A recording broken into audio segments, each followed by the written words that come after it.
Hello there, and welcome to Whispered Knowledge. I'm so glad you found your way here tonight. Maybe you've had a long day, or perhaps you're the kind of person who likes falling asleep to fascinating insights about the human mind rather than counting sheep.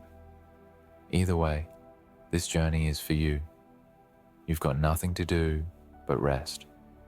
Let your mind relax, your breathing slow, and your body grow light as if the weight of the day is gently lifting away. Because tonight, we aren't simply exploring facts and figures. We're wandering through the landscape of the human psyche, that vast territory of thought, feeling, and behavior that makes us who we are. The mind is perhaps the most mysterious frontier we'll ever encounter. More complex than any machine ever built, more subtle than any algorithm, it operates mostly outside our awareness, guiding decisions we believe are conscious, coloring perceptions we assume are objective, and creating the very sense of self we take for granted.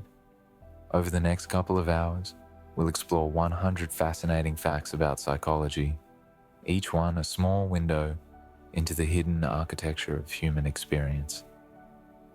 Some of what you hear tonight may surprise you, challenge assumptions you didn't know you held, or simply offer that quiet spark of recognition when you realize that what you've always felt is backed by science. And just before we begin, if these calm, curious explorations help you unwind or give you a quiet way to end your day, consider liking and subscribing to the channel. It helps others find their way here too, one sleepy soul at a time. Now, let's begin our journey into the fascinating world of psychology, the brain's secret language. Your brain is speaking a language you'll never consciously hear, yet it determines almost everything about your experience of reality. Right now, as you listen to these words, billions of neurons are firing in precise patterns, creating thoughts, emotions, and sensations that feel seamless and unified. But beneath that smooth surface lies an intricate dance of chemical signals and electrical impulses, a conversation happening at speeds that make our fastest computers seem sluggish by comparison. The human brain weighs roughly 3 pounds, about 1.4 kilograms, yet it contains approximately 86 billion neurons, each one connected to thousands of others through structures called synapses. The total number of these synaptic connections is staggeringly large, estimated to be in the hundreds of trillions, creating a network of complexity that far exceeds what we can currently model or fully comprehend.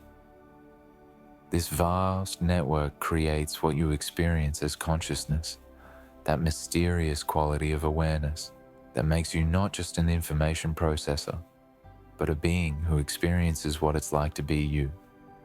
How billions of physical connections generate subjective experience remains one of the deepest mysteries in science, perhaps the deepest, a puzzle that philosophers call the hard problem of consciousness. Let's start with something fundamental. Your memories aren't recordings. This might be surprising because memories feel so vivid, so real, as if your brain contains a perfect video archive of your past.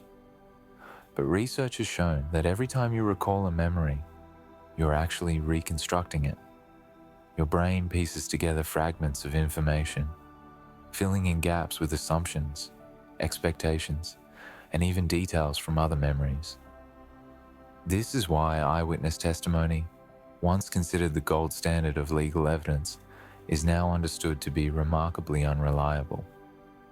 People can remember events that never happened with absolute conviction, their brains having constructed false memories, so convincing that they feel indistinguishable from real ones. The process of memory formation begins with encoding, where sensory information is converted into a format that can be stored. This happens in working memory, a limited capacity system that can hold only a few items at once for brief periods. Most of what enters working memory fades quickly, unless it's rehearsed or elaborated upon. The information that does get consolidated moves to long-term memory through a process heavily dependent on the hippocampus, a seahorse-shaped structure in the medial temporal lobe. The hippocampus acts like a librarian, cataloging new information and creating indices that allow it to be retrieved later. But the memories themselves aren't stored in the hippocampus. They're distributed across the cortex with different aspects: visual, auditory, emotional, spatial, stored in different regions. When you recall a memory, your brain doesn't simply retrieve a stored file. It reconstructs the experience from these distributed fragments, binding them together into a coherent whole. But this reconstruction is vulnerable to distortion. Details from one memory can bleed into another. Current knowledge and beliefs can be projected backward. Suggestions from others can be incorporated as if they were original elements.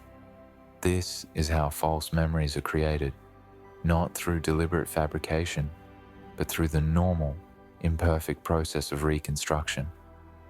The psychologist Elizabeth Loftus has demonstrated this in numerous studies, showing that people can be led to remember childhood events that never occurred, from getting lost in a shopping mall to riding in a hot air balloon, complete with sensory details and emotional reactions that feel entirely genuine. The fallibility of memory has profound implications. In courtrooms, eyewitness identifications, given with complete confidence, have led to wrongful convictions later overturned by DNA evidence. In therapy, memories of past trauma can sometimes be genuine recovered memories and sometimes be inadvertently created through suggestive techniques. In everyday life, families often argue about what really happened in the past, with each person certain of their version, despite clear contradictions with others' accounts. None of these people are lying. They're all reporting what they genuinely remember, unaware that memory is reconstruction, not retrieval, and that reconstruction is shaped by countless factors beyond the original event.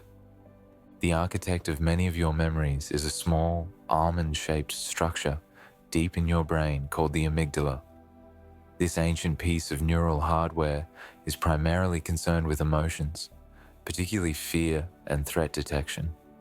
When something emotionally significant happens, your amygdala stamps that experience with a kind of chemical highlight, making it more likely to be stored in long-term memory.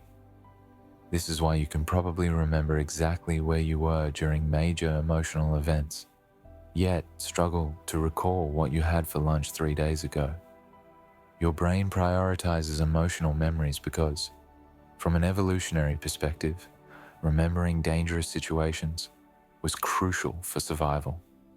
The tiger that almost caught you was more important to remember than the berries you ate last Tuesday. The amygdala doesn't work in isolation. It's part of a larger emotional processing network that includes the prefrontal cortex, which helps regulate emotional responses, and the insula, which processes bodily sensations associated with emotions. When you experience something frightening, the sensory information takes two pathways simultaneously. The fast path goes directly from the thalamus to the amygdala, triggering an immediate fear response before you've consciously identified the threat. This is why you might jump at a shape in the dark before realizing it's just a coat hanging on the wall. The slower path routes through the cortex, where more detailed processing occurs, allowing you to consciously evaluate the threat.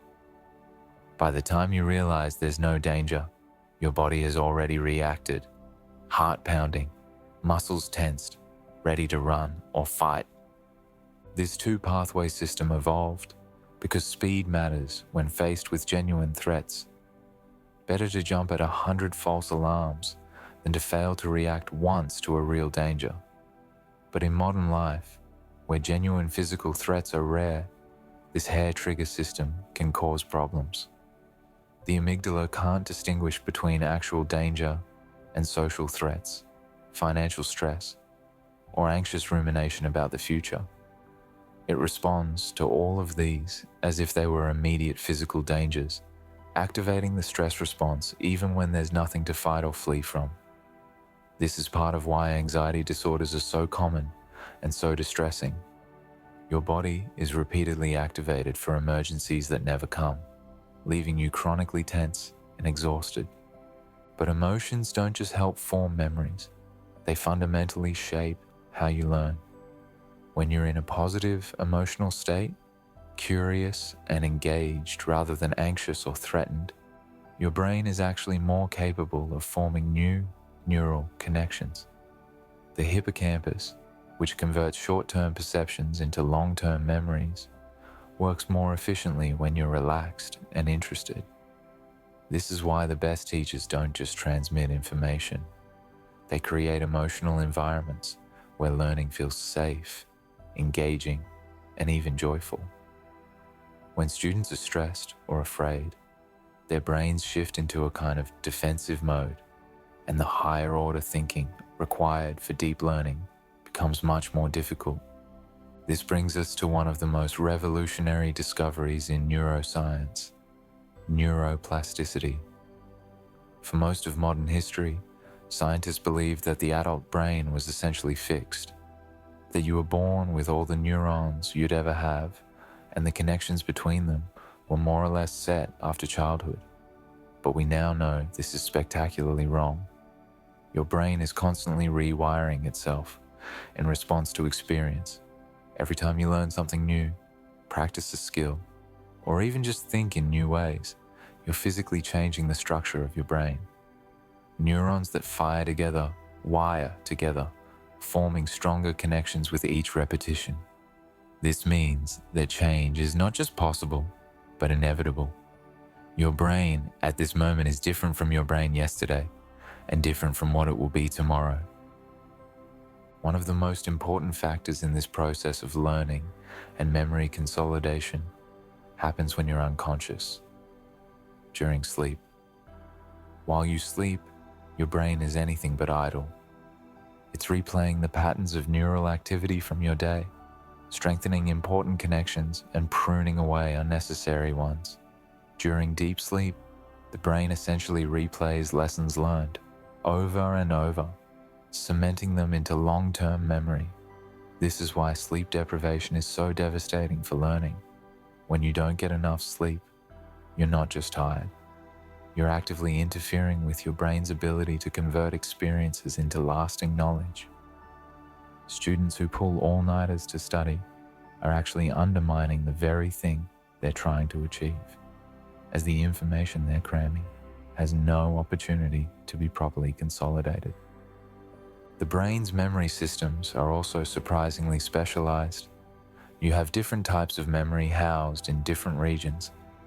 Declarative memory, the kind of memory that allows you to recall facts and events, depends heavily on the hippocampus and temporal lobes. This is the memory that lets you remember your address or what happened at your 10th birthday party.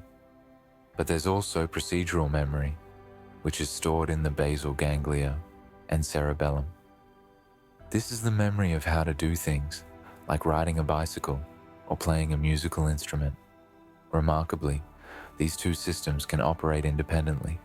This is why someone with severe amnesia who can't remember meeting you 5 minutes ago can still remember how to play the piano. The skill remains, even when the conscious memory of learning it has vanished. Your brain has an immense capacity for storing information. While exact measurements are difficult, some estimates suggest the brain could theoretically store the equivalent of several million gigabytes of information, far exceeding any computer currently in existence. Yet, despite this vast potential, we routinely forget where we put our keys or why we walked into a room. This isn't because the memory isn't there. It's because retrieval is the challenge. Your brain stores information in complex, interconnected networks, and accessing a specific memory requires following the right neural pathway. When you walk back to the room you came from, you're often retracing the context that encoded the memory, which is why suddenly you remember what you needed. Another fascinating aspect of memory is called state-dependent learning. Information learned in a particular emotional or physical state is easier to recall when you're in that same state again. If you study while drinking coffee, you might perform better on a test if you also have coffee beforehand. If you learn something while feeling happy, you're more likely to remember it when you're happy again. Your brain encodes not just information, but the entire context surrounding that information, including your internal state. This is partly why depression is so insidious. When you're depressed, you more easily recall other times you were depressed, and those memories reinforce the current feeling, creating a self-perpetuating cycle. The brain's ability to learn is also deeply connected to attention.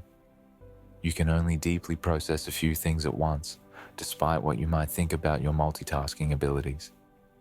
When you try to do multiple cognitively demanding tasks simultaneously, like writing an email while listening to a podcast, your brain is actually rapidly switching between tasks, not truly doing both at once. This constant switching has a cost. Each time your attention shifts, there's a brief moment where your brain has to reorient, and these tiny gaps add up. Research has shown that people who frequently multitask are actually worse at filtering out irrelevant information, worse at organizing information in memory, and slower at switching tasks. The supposed skill they're developing is actually a deficit. Deep, focused attention is becoming increasingly rare in our fragmented world, yet it remains the royal road to genuine learning and understanding. The distorted mirror. If you think your perceptions are accurate and your decisions are rational, you're experiencing one of the mind's most persistent illusions. The truth is that your brain is constantly taking shortcuts, making assumptions, and filling in gaps in ways you're completely unaware of. These mental shortcuts, called heuristics, are usually helpful. They allow you to make quick decisions without overwhelming your conscious mind with every detail. But they also lead to systematic errors in thinking, called cognitive biases, and these biases shape your life far more than you might imagine. One of the most powerful biases is confirmation bias. This is the tendency to search for, interpret, and remember information in a way that confirms what you already believe. Once you've formed an opinion about something, your brain automatically starts treating information that supports that opinion as more credible, while dismissing or explaining away contradictory evidence. This happens unconsciously and affects everyone, regardless of intelligence or education. You can see it play out in politics, where people on different sides of an issue can look at the exact same facts and reach opposite conclusions, each side convinced that they're being objective, while the other is blinded by ideology. Confirmation bias is why first impressions are so powerful and so difficult to change. Once your brain has categorized someone as friendly or threatening, competent or incompetent, it takes extraordinary evidence to shift that assessment. Related to this is something called the availability heuristic. This is your brain's tendency to judge the likelihood of events based on how easily examples come to mind. If you can quickly think of instances of something, you unconsciously assume it must be common. This is why plane crashes feel more dangerous than car accidents to many people. Even though you're vastly more likely to die in a car, plane crashes are dramatic, widely covered in the media, and easy to recall, while the thousands of daily car accidents fade into statistical background noise. The availability heuristic also explains why people often overestimate their own contributions to group projects. Your own work is more salient in your memory than the work of others, so when you think back on who did what, your contributions seem more substantial.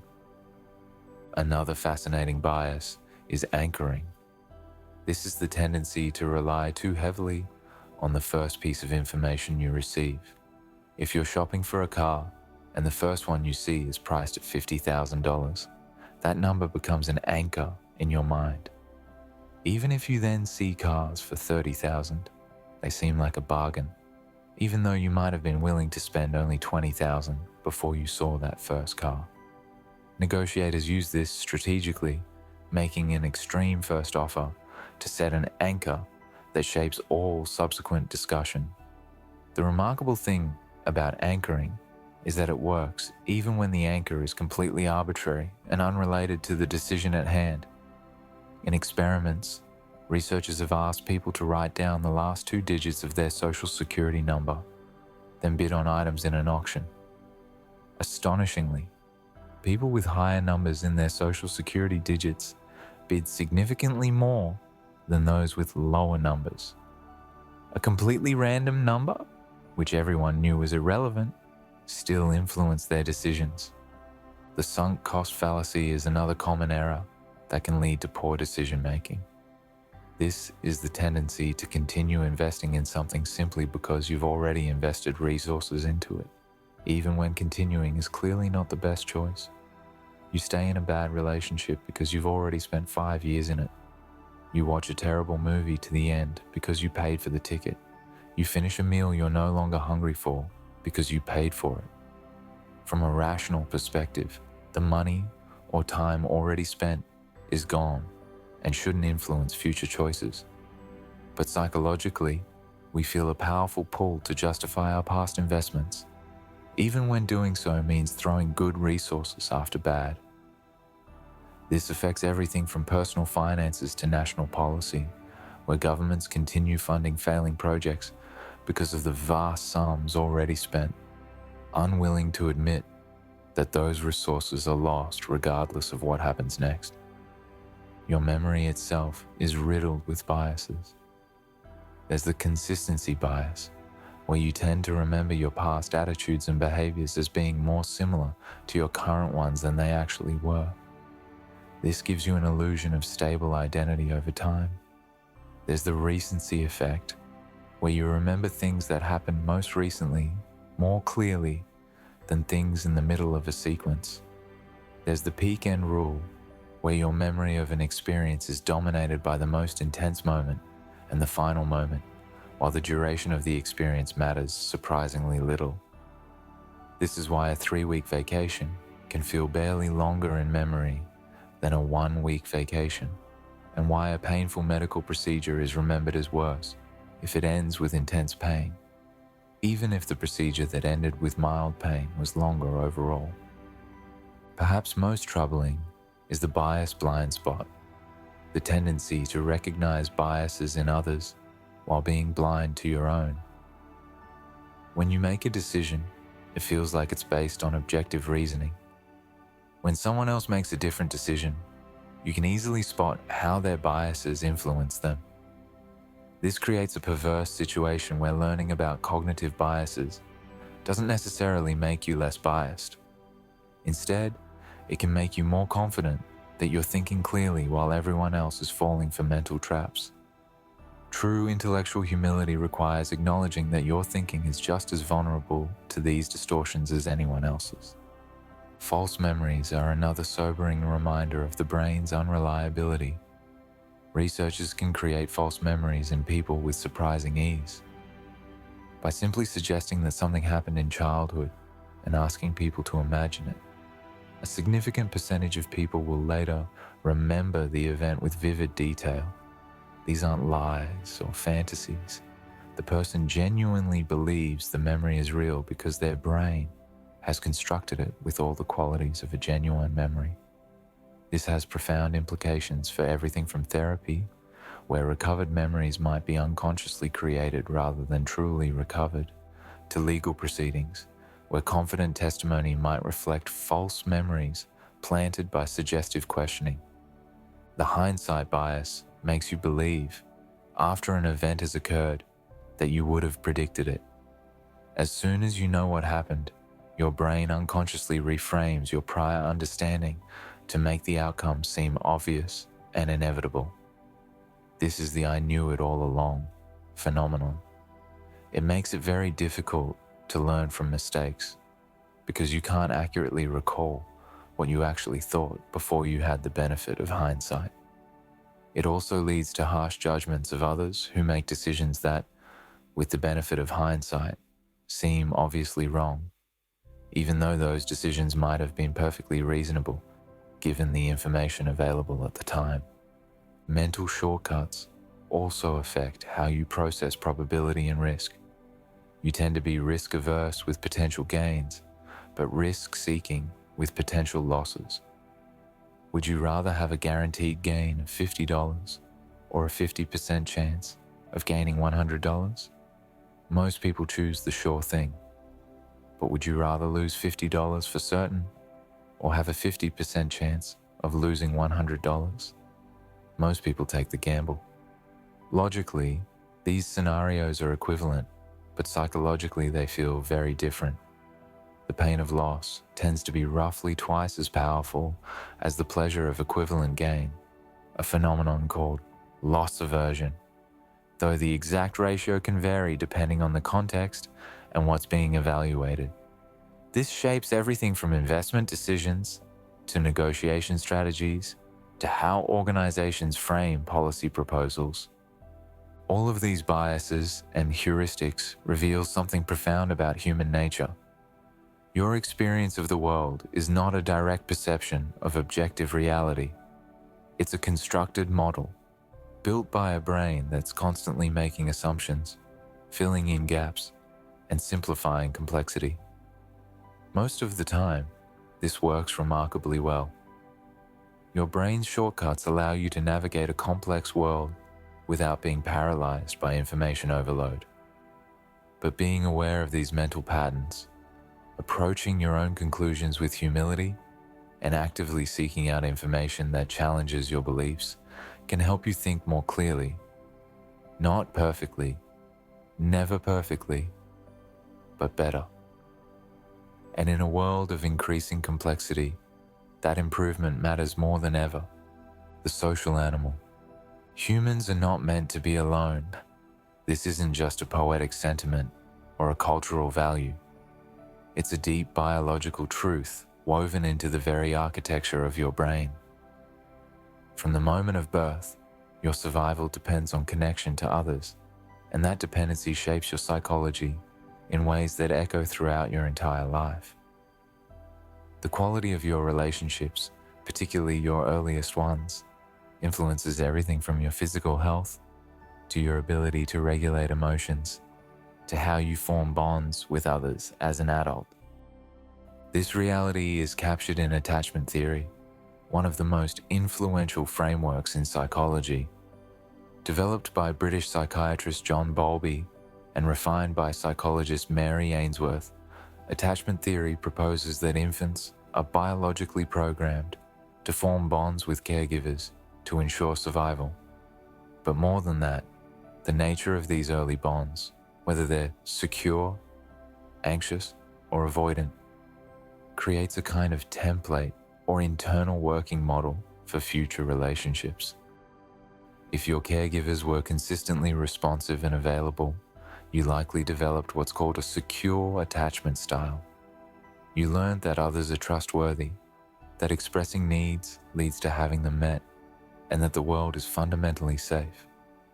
These beliefs operate mostly below conscious awareness, shaping how you approach intimacy, conflict, and vulnerability in all your relationships. But not everyone develops secure attachment. If caregivers were inconsistent, sometimes responsive and sometimes not, a child might develop an anxious attachment style. As an adult, this often manifests as a preoccupation with relationships, a fear of abandonment, and a need for constant reassurance. If caregivers were consistently unavailable or rejecting, a child might develop an avoidant attachment style, learning to suppress needs and maintain emotional distance. As an adult, this often looks like discomfort with intimacy, a strong emphasis on independence, and difficulty opening up emotionally. There's also disorganized attachment, which can develop when caregivers themselves are frightening or erratic, leaving the child with no coherent strategy for seeking comfort. These attachment patterns are relatively stable across the lifespan, but they're not destiny. Recent research has revealed something intriguing. While the relationship with primary caregivers certainly plays an important role in shaping attachment, the quality of childhood friendships appears to be an even stronger predictor of adult attachment patterns in romantic relationships and friendships. This finding suggests that the template you develop for relationships is shaped by a broader social context than previously thought. Good friendships in childhood can partially compensate for difficult family relationships, while social struggles with peers can create insecurity, even when family relationships are solid. Attachment styles in adults affect everything from how you handle conflict to how comfortable you are, depending on others, to how you cope with stress. Securely attached adults tend to seek support from partners when distressed and offer support effectively in return. They're comfortable with intimacy and independence, neither clinging nor withdrawing. Anxiously attached adults often become hypervigilant to signs of rejection, sometimes creating the very abandonment they fear through constant reassurance seeking. Avoidantly attached adults tend to withdraw or minimize the importance of relationships when stressed, which can leave partners feeling shut out and unimportant. Recognizing your own attachment pattern and understanding your partner's can transform how you navigate relationships. Instead of taking behaviors personally, you can recognize them as strategies learned long ago, and you can consciously work to create the security that might have been missing earlier in life. The need for social connection is so fundamental that loneliness registers in the brain as a threat akin to physical danger. When you're socially isolated, your brain activates many of the same neural regions that activate when you're in physical pain. This isn't metaphorical. The distress of loneliness is processed partly through your brain's pain networks. Chronic loneliness is associated with increased inflammation, higher blood pressure, weakened immune function, and increased risk of depression and anxiety. Some research has even suggested that in terms of health impact, loneliness may be comparable to smoking multiple cigarettes a day, though the exact comparison varies across studies.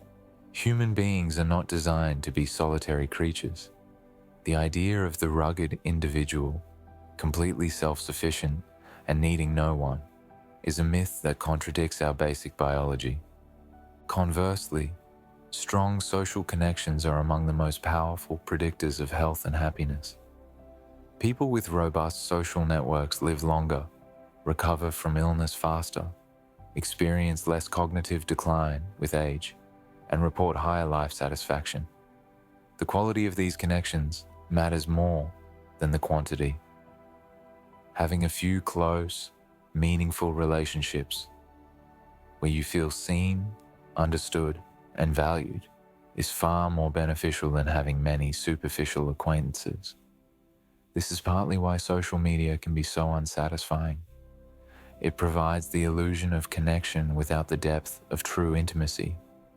You can have hundreds of online friends, yet still feel profoundly alone. Even brief social interactions matter. Research has shown that small moments of connection, like a warm exchange with a barista or a friendly chat with a neighbor, contribute to well-being in measurable ways. These micro moments of positive contact accumulate, creating a sense of belonging and social integration that buffers against stress.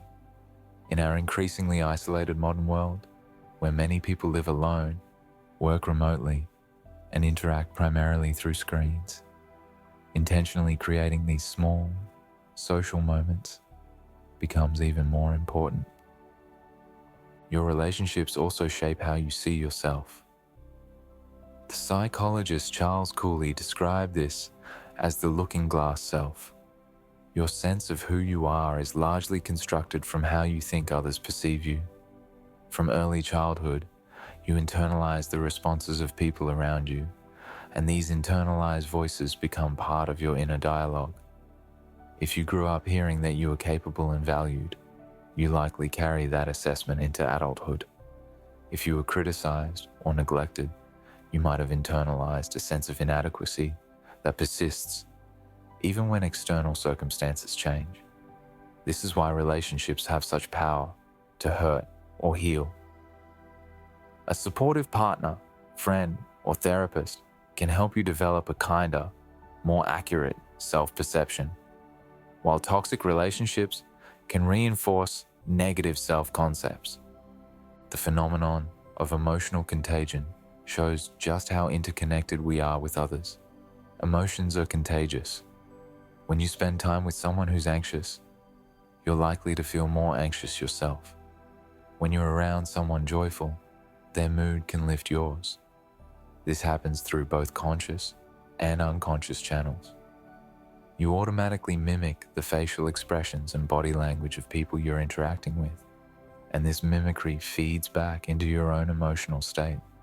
You also pick up on subtle cues, like tone of voice and micro expressions, that communicate emotional states below the level of conscious awareness.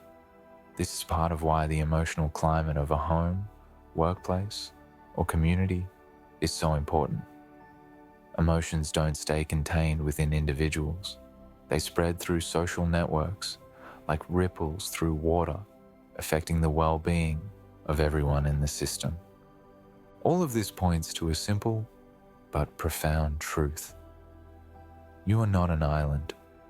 Your sense of self, your emotional states, your physical health, and your capacity to thrive are all deeply interdependent with the people around you.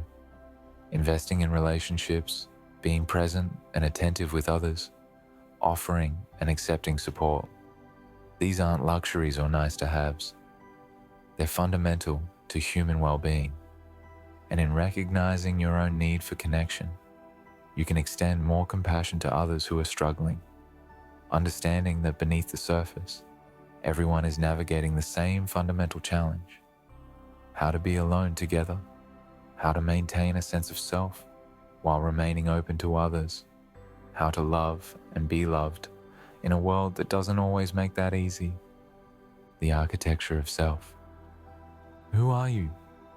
It seems like a simple question, but the answer is surprisingly elusive. You're not just one thing, one consistent personality that shows up the same way in every situation. You're a complex system, a collection of tendencies and traits that interact with circumstances to produce behavior. And yet there are patterns, relatively stable ways of thinking, feeling, and acting that distinguish you from others and provide some continuity across time and context. Understanding these patterns, what psychologists call personality, can offer profound insights into why you do what you do and why others sometimes seem so baffling. The most widely accepted model of personality in contemporary psychology is the Big Five, also called the five-factor model. This framework proposes that human personality can be understood along five broad dimensions: openness to experience, conscientiousness, extroversion, agreeableness, and neuroticism. These five traits aren't categories you fit into, but spectrums along which everyone falls. You're not either open or closed, conscientious or careless. You're somewhere on a continuum, with most people clustering toward the middle and fewer at the extremes. Let's begin with openness to experience. This trait reflects your curiosity, imagination, and willingness to try new things. People high in openness enjoy novelty and variety. They're drawn to art, abstract ideas, and unconventional perspectives. They tend to be creative, intellectually curious, and comfortable with ambiguity. People low in openness prefer routine, familiarity, and practicality. They tend to be more traditional, preferring tried and true methods over experimentation. Neither end of the spectrum is inherently better. High openness is associated with creativity and cognitive flexibility, but it can also correlate with difficulty focusing and, at very high levels, vulnerability to unusual perceptual experiences. Low openness brings stability and consistency, though it can sometimes mean missing out on growth opportunities that come from exposure to new ideas. Conscientiousness is perhaps the personality trait with the strongest link to positive life outcomes. This dimension captures your degree of self-discipline, organization, and goal-directed behavior. Highly conscientious people are reliable, thorough, and persistent. They plan ahead, meet deadlines, and follow through on commitments. Low conscientiousness is associated with spontaneity and flexibility, but also with procrastination and disorganization. Study after study has shown that conscientiousness predicts success in almost every domain: academic achievement, job performance, financial stability, and even physical health. Conscientious people are less likely to engage in risky behaviors, more likely to follow through on health recommendations, and better at delaying gratification. Low conscientiousness, on the other hand, is one of the strongest personality predictors of mental health difficulties and poor life outcomes. Extroversion measures where you get your energy and how you interact socially. Extroverts are outgoing, talkative, assertive, and energized by social interaction. They seek stimulation and are comfortable being the center of attention. Introverts, at the other end of the spectrum, are more reserved, reflective, and energized by solitude. They can certainly enjoy social interaction but find it draining rather than energizing, needing time alone to recharge. Importantly, introversion is not the same as shyness. Shyness involves anxiety about social situations, while introversion is simply a preference for less stimulation. Extroverts tend to experience more positive emotions on average and have larger social networks, which contributes to well-being.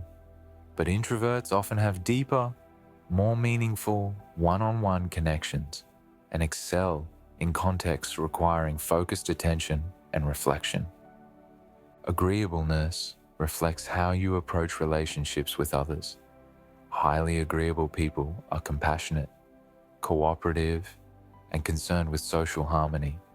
They're trusting, empathetic, and willing to put others' needs ahead of their own.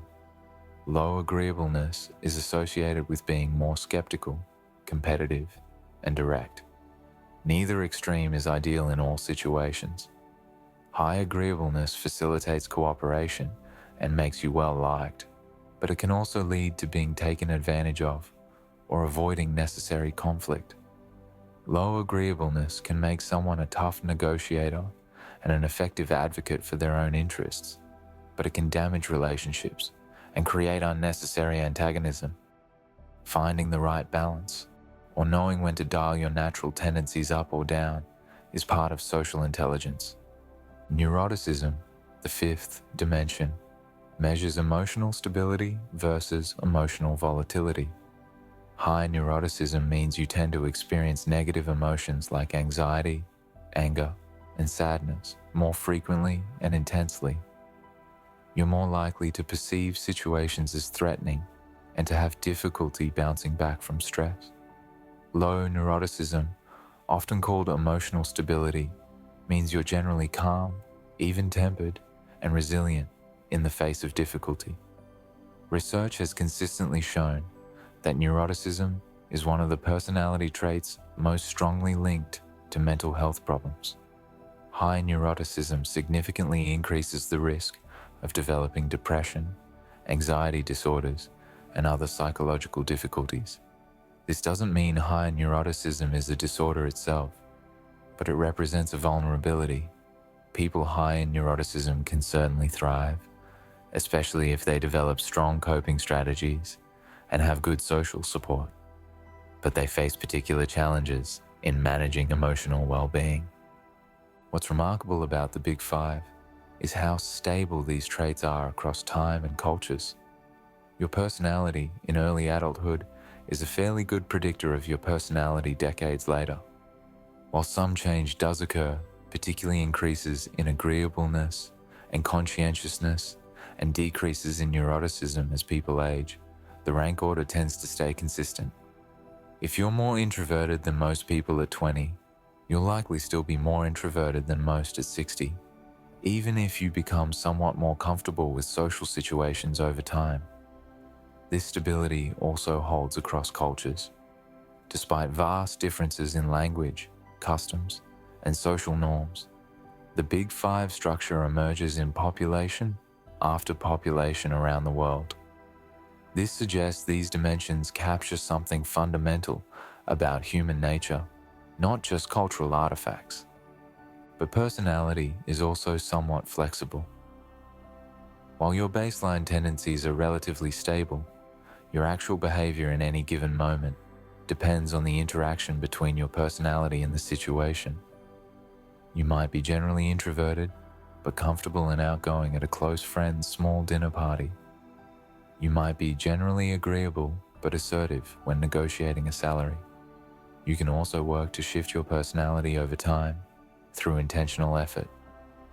Therapy, mindfulness practices, and deliberately practicing new behaviors can lead to meaningful changes in personality traits, particularly neuroticism. The brain's plasticity means you're not forever locked into the tendencies you developed earlier in life. Understanding your personality profile can be profoundly useful. It can help you choose careers and lifestyles that align with your natural inclinations. An introvert might thrive as a writer or researcher, while an extrovert might flourish in sales or event planning. High conscientiousness might draw you to project management or engineering, while low conscientiousness might make you more suited to creative, spontaneous work. Knowing your profile can also help you understand why certain situations feel draining or energizing, why some relationships flow easily while others require more effort, and where you might need to compensate for natural blind spots. If you're low in conscientiousness, you can create external structures like reminders and routines to help you stay organized. If you're high in neuroticism, you can prioritize stress management and develop emotion regulation skills. Perhaps most importantly, understanding personality can increase empathy. When someone approaches the world differently than you do, it's easy to assume they're doing it wrong. The conscientious person might see the spontaneous person as irresponsible. The spontaneous person might see the conscientious person as rigid. The extrovert might see the introvert as aloof. The introvert might see the extrovert as attention-seeking.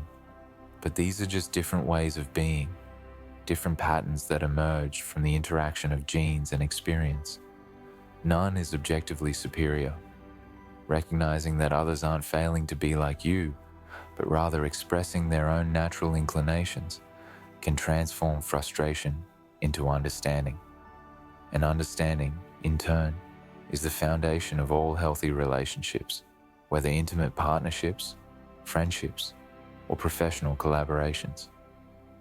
Your personality is not your destiny, but it is your starting point, the raw material you work with as you navigate the world and grow into whoever you're becoming. The emotional compass.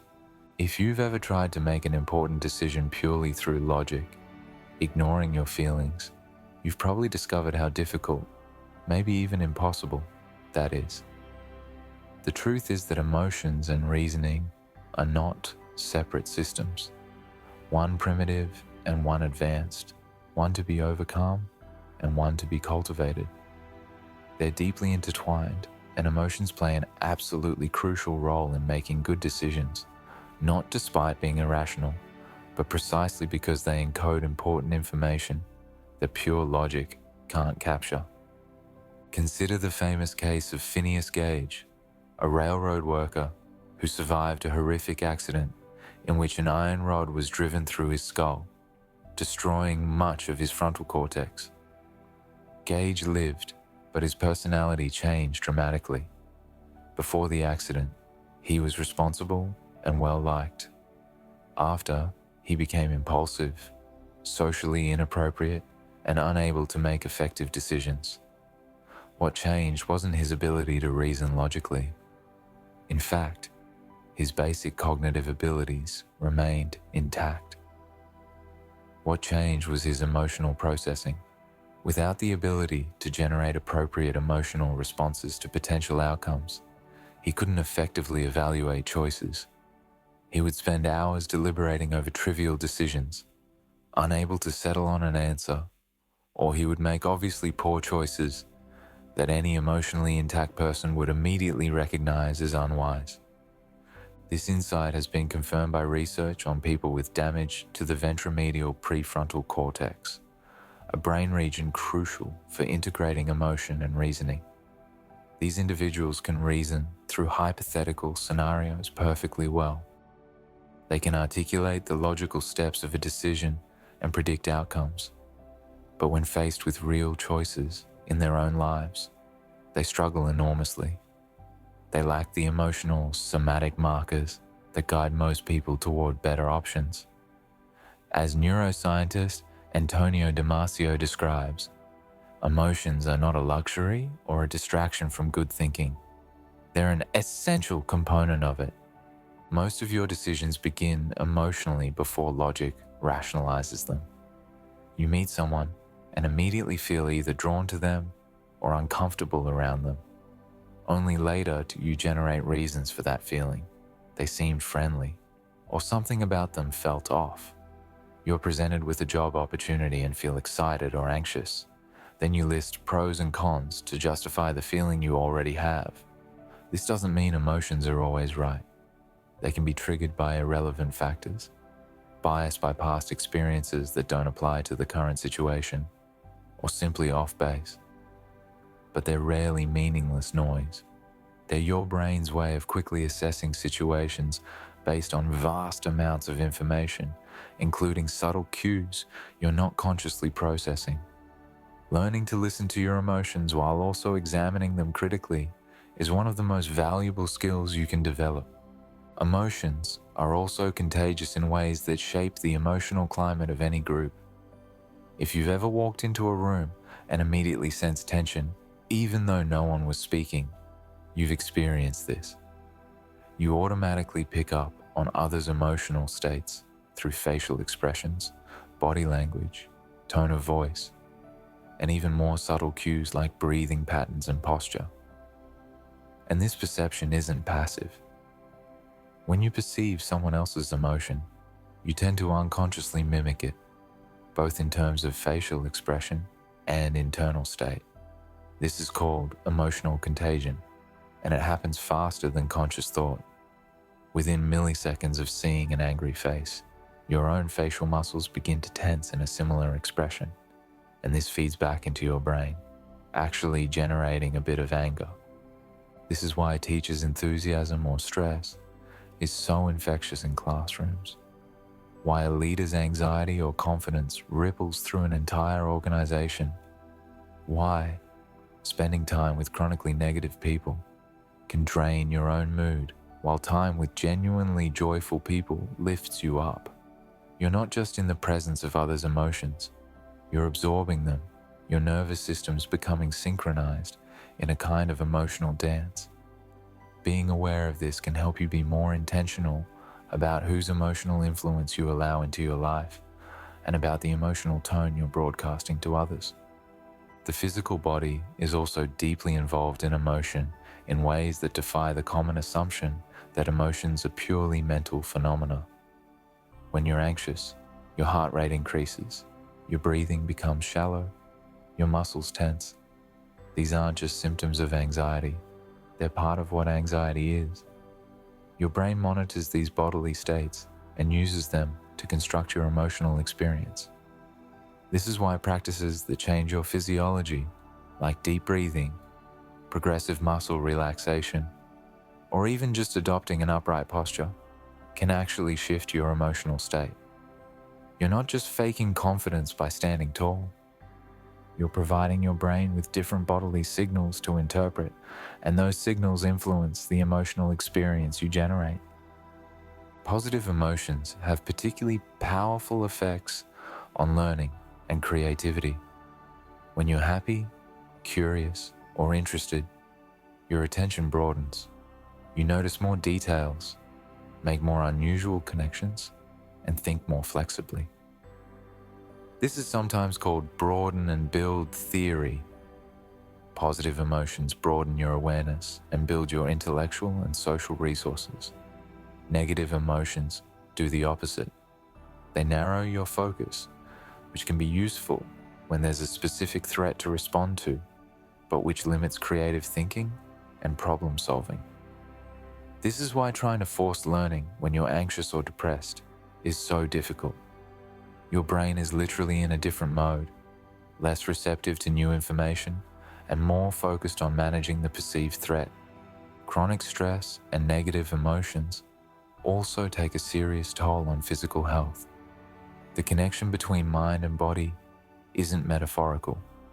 Psychological stress triggers the release of cortisol and other stress hormones, which over time have been associated with changes in the hippocampus, suppressed immune function, increased inflammation, and elevated blood pressure. People who experience chronic stress or depression have higher rates of cardiovascular disease, slower wound healing, and increased susceptibility to infections. Conversely, positive emotions and psychological well-being are protective. People who experience frequent positive emotions recover from illness faster, have stronger immune responses, and live longer on average. The way you process difficult emotions also matters enormously. Suppressing emotions, trying to push them away, or pretend they don't exist is generally counterproductive. Research consistently shows that emotional suppression leads to worse outcomes. More anxiety, more depression, poorer relationships, and even impaired memory. This is partly because suppression requires mental effort, draining cognitive resources, and partly because suppressed emotions don't actually go away. They linger, influencing behavior in ways you're not aware of. A healthier approach is emotion regulation, acknowledging what you feel, understanding where it's coming from, and choosing how to respond. This might mean expressing the emotion, reframing the situation, seeking support, or taking action to address the underlying cause. The key is processing the emotion rather than denying it. Interestingly, even negative emotions have value when experienced in the right context and dosage. Sadness slows you down and turns your attention inward, which can facilitate reflection and meaning-making after a loss. Anger motivates you to confront injustice and set boundaries. Fear protects you by heightening vigilance in dangerous situations. Guilt and shame, while painful, play roles in maintaining social bonds and moral behavior. The goal isn't to eliminate negative emotions, but to maintain a balance, where positive emotions predominate overall, but negative emotions still have space to inform you when something needs attention. Your emotional life is not something that happens to you. It's something you participate in creating through the stories you tell about events, the focus of your attention, the company you keep, and the practices you engage in. Understanding emotions, both your own and others, as sources of information rather than as problems to be overcome or indulgences to be avoided, opens up a richer, more nuanced way of moving through the world.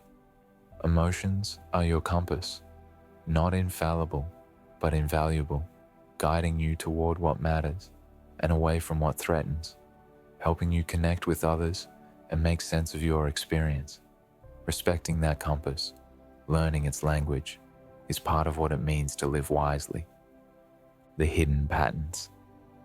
Beneath the surface of conscious awareness, your mind is constantly processing information, making judgments, and preparing actions that feel like they emerge from nowhere when they reach consciousness. Much of what you think and do is driven by processes you're completely unaware of, patterns that operate automatically and shape your behavior in ways both subtle and profound. Understanding these hidden patterns can help you recognize when you're on autopilot and when you might want to engage more deliberate thought. One of the most intriguing demonstrations of unconscious influence is priming. Priming occurs when exposure to one stimulus affects your response to another stimulus, even when you're not aware of the connection. In some classic experiments, researchers found that people who were briefly shown words related to old age, like retirement, wrinkled, and grey, subsequently walked more slowly down a hallway. People primed with words related to achievement performed better on subsequent tasks. While some of these early priming studies have faced replication challenges and ongoing scientific debate about the size and reliability of such effects, the broader principle that subtle cues can influence behavior outside conscious awareness has support across multiple lines of research. This raises unsettling questions about free will and autonomy. If your behavior can be shaped by factors you're not aware of, how much control do you really have? The answer is complicated. You're not a puppet, helplessly controlled by random primes, but you're also not the fully autonomous, rational actor you might imagine yourself to be. Your conscious mind is receiving the results of vast amounts of unconscious processing, and it often generates rationalizations after the fact for decisions that were really made elsewhere. Becoming aware of this doesn't give you perfect control, but it can help you be more skeptical of the reasons you give for your actions, and more open to the possibility that your motivations are more complex than they seem. Your body language and nonverbal communication also operate largely outside conscious awareness, yet convey enormous amounts of information. Research suggests that over half of communication happens nonverbally through facial expressions, gestures, posture, and tone of voice. You're constantly broadcasting signals about your emotional state, your status, your intentions, and others are constantly picking up these signals, even when neither party consciously attends to them. A slight tension in your jaw might communicate stress. A momentary flicker of disgust might reveal your true reaction to someone's statement. Leaning forward shows interest. Crossed arms can signal defensiveness. These patterns are universal across cultures for basic emotions, suggesting they're part of our evolutionary heritage, though cultures overlay these basic signals with learned display rules about when and how to show emotion. Interestingly, you can't fully control your nonverbal communication. You can manage it to some degree, putting on a smile or maintaining eye contact, but subtle cues tend to leak through. This is partly why lying is difficult, and why we can often sense when something feels off about someone, even if we can't articulate what it is. Their verbal message might be saying one thing, but their body is saying something else, and that incongruence registers at an intuitive level. Becoming more attuned to nonverbal signals, both your own and others, can improve communication significantly. Instead of just listening to words, you're reading the full symphony of cues that reveal emotional truth. Habits are another domain of automatic behavior that operates mostly below conscious control. Once a behavior becomes habitual, you can perform it with minimal conscious thought, freeing up mental resources for other tasks. This is enormously useful. Imagine if you had to consciously think through every aspect of driving a car or making breakfast. You'd be mentally exhausted within an hour. But the automaticity of habits also means they're resistant to change. They're cued by context, triggered by specific situations or internal states, and they unfold without requiring conscious decision. This is why breaking bad habits or forming new ones is so challenging. It's not primarily a matter of willpower or knowledge. It's about changing the cues and rewards that maintain the habit. The formation of habits can vary widely from person to person. Research suggests it takes an average of about 66 days for a behavior to become automatic, though the range is considerable, from as little as 18 days for simple behaviors to over 200 days for more complex ones, depending on the person and the behavior. During this period, The behavior requires conscious effort and attention. It feels like work, but gradually, as the neural pathways strengthen through repetition, the behavior becomes more automatic, requiring less conscious engagement. This is why establishing a new routine, like exercising regularly or meditating daily, often feels difficult for the first couple of months. You're fighting against your brain's default settings. But if you persist, the new behavior can eventually become as automatic as the old one, at which point it no longer feels like a struggle. Multitasking is a common behavior that illustrates the limits of conscious awareness. Despite what many people believe, your brain can't truly focus on two cognitively demanding tasks simultaneously. What feels like multitasking is actually rapid task switching, with your attention bouncing back and forth between activities. Each switch carries a cost. There's a brief moment where your brain has to reorient, and these tiny gaps add up. People who frequently multitask actually become worse at filtering irrelevant information and worse at task switching. They're training their brains to be more distractible, not more capable. Deep work, sustained focus on a single task, produces better results and leaves you less mentally fatigued than the same amount of time spent multitasking, even though the latter might feel more productive in the moment. Your mind also wanders surprisingly often, with studies suggesting it happens roughly 30% of the time during daily activities, and significantly more during routine or monotonous tasks. Mind wandering can be useful, allowing for creative problem solving and planning, but it can also interfere with learning and performance. Interestingly, you're often unaware when your mind is wandering until something catches your attention and you realize you haven't been focused. Practices that strengthen meta-awareness, your awareness of your own mental state, like mindfulness meditation, can help you catch mind wandering more quickly and return your attention to the task at hand. This doesn't eliminate mind wandering, which appears to be a default mode of brain function, but it gives you more choice about whether to let your mind wander or bring it back. The unconscious mind also plays a role in creativity and problem solving. Many people report that their best ideas come when they're not actively working on a problem, when they're in the shower, taking a walk, or just drifting off to sleep. This isn't random. Your unconscious mind continues processing information in the background, making connections and exploring possibilities outside of conscious awareness. When a solution crystallizes, it bubbles up into consciousness as a sudden insight or aha moment. This is why taking breaks, sleeping on problems, and engaging in activities that let your mind wander can be so productive. You're giving your unconscious time to work.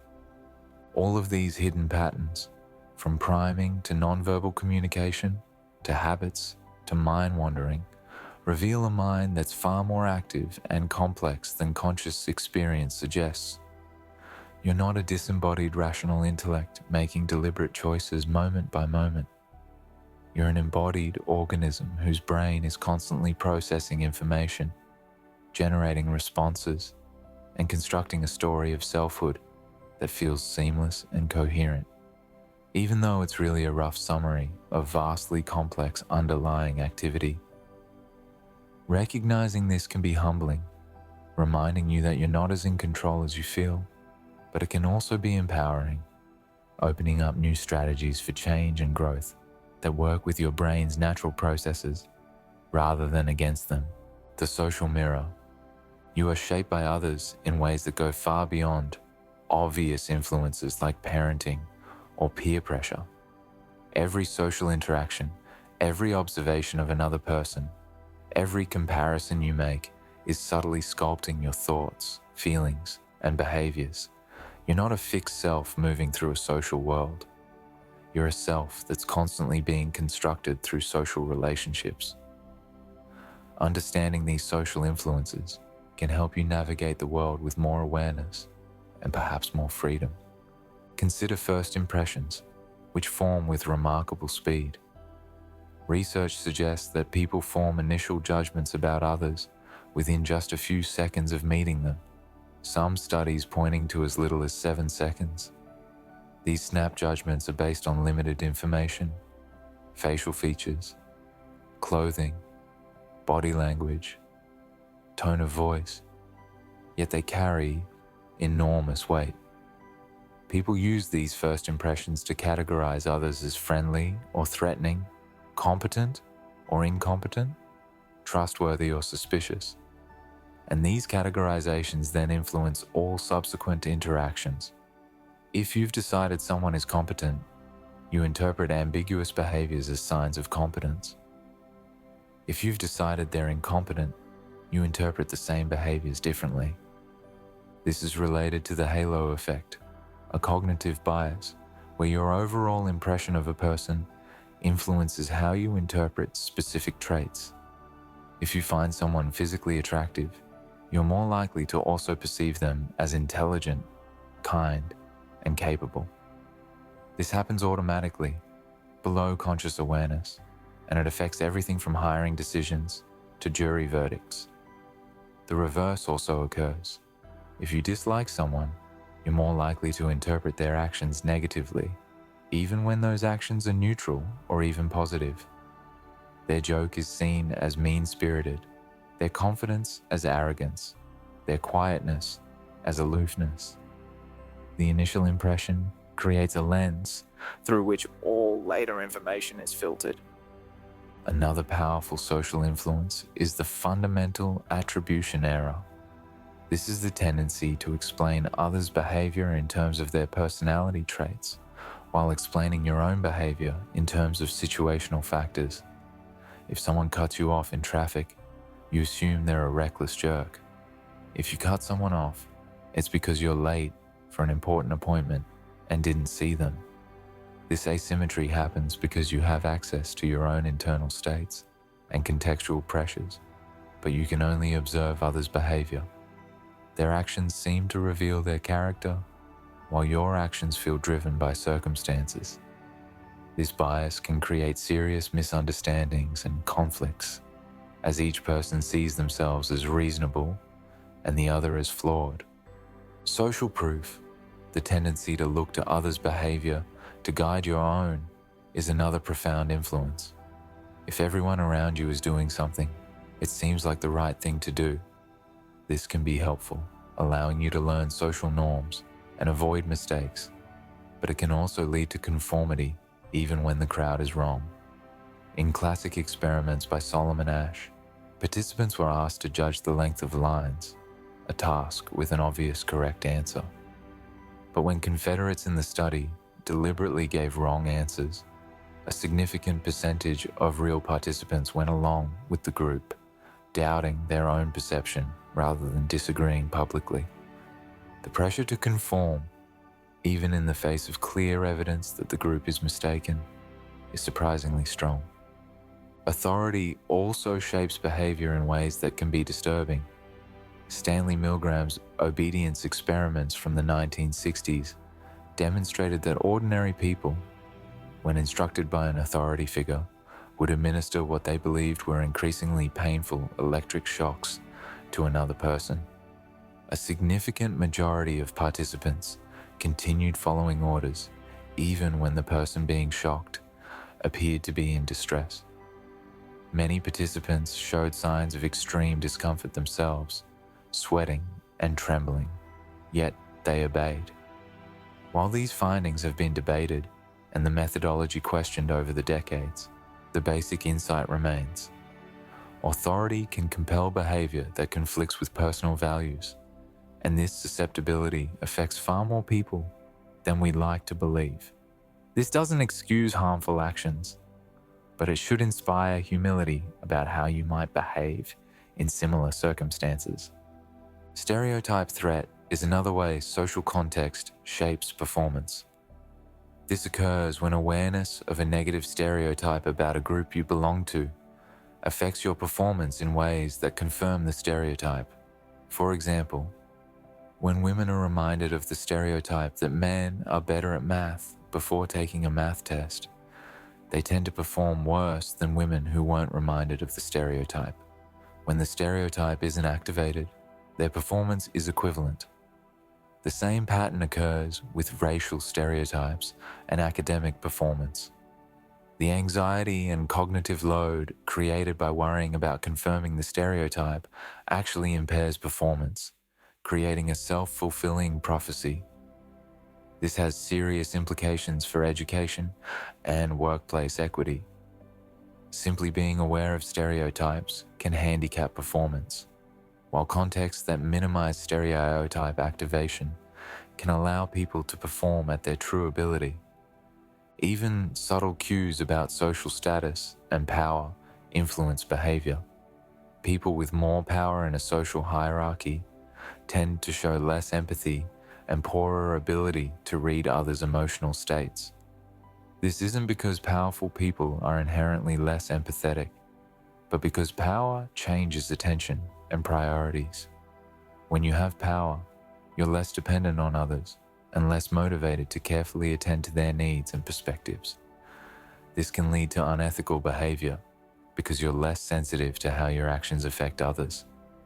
Conversely, people with less power become highly attuned to those above them in the hierarchy, carefully reading mood and intention to navigate the relationship safely. Social comparison is an inescapable aspect of human psychology. You constantly evaluate yourself relative to others, using them as benchmarks for your own abilities, attractiveness, success, and worth. This can be motivating when you compare yourself to someone slightly better and see a path to improvement. But it can also be destructive when comparisons leave you feeling inferior, when you're constantly measuring yourself against others and finding yourself wanting. Social media has made this worse by presenting carefully curated highlight reels of others' lives, creating the illusion that everyone else is happier, more successful, and more together than you are. Remembering that you're comparing your internal experience to others' external presentation can provide some protection against these corrosive comparisons. You also unconsciously mirror others' behavior in ways that build rapport. When you're in a positive interaction, you tend to match the other person's posture, gestures, and speech patterns. This happens automatically and creates a sense of connection and understanding. You can observe this in any coffee shop. People who are getting along well will be sitting in similar poses, leaning in at similar angles, their movements synchronized like a subtle dance. When rapport breaks down, this mirroring stops. Being aware of this pattern can help you build connection deliberately, though it's important to do so genuinely rather than manipulatively. All of these social influences, from first impressions to conformity to stereotype threat to social comparison, reveal that you're far more susceptible to social context than you probably realize. You'd like to think your thoughts and behaviors are products of rational deliberation and stable character, but they're actually highly responsive to the immediate social environment. This doesn't mean you have no autonomy or consistency, but it does mean that understanding yourself requires understanding the social systems you're embedded in, and that creating positive change often requires changing those systems, not just individual attitudes or efforts. The healing mind. The mind is not separate from the body. They are different aspects of a single, integrated system, and what affects one affects the other in profound and sometimes surprising ways. Understanding the mind-body connection can help you take better care of both your mental and physical health, and recognize the deep interconnections between how you think and how you feel physically. One of the clearest demonstrations of this connection is the placebo effect. When people believe they're receiving an effective medical treatment, they often experience real improvements in their symptoms, even when the treatment is inert. This isn't just in their heads, not a matter of imagining improvement while the underlying condition remains unchanged. Studies show that placebos can produce measurable physiological changes. Pain reduction, reflected in brain imaging, decreased inflammation, improved motor function in Parkinson's patients. The belief that you're being treated activates your brain's natural healing mechanisms, releasing endorphins and other neurotransmitters that genuinely affect your physical state. This reveals something profound. Your mind has the ability to influence your body's functioning through expectations and beliefs. The reverse is also true. Your body's state influences your mental experience.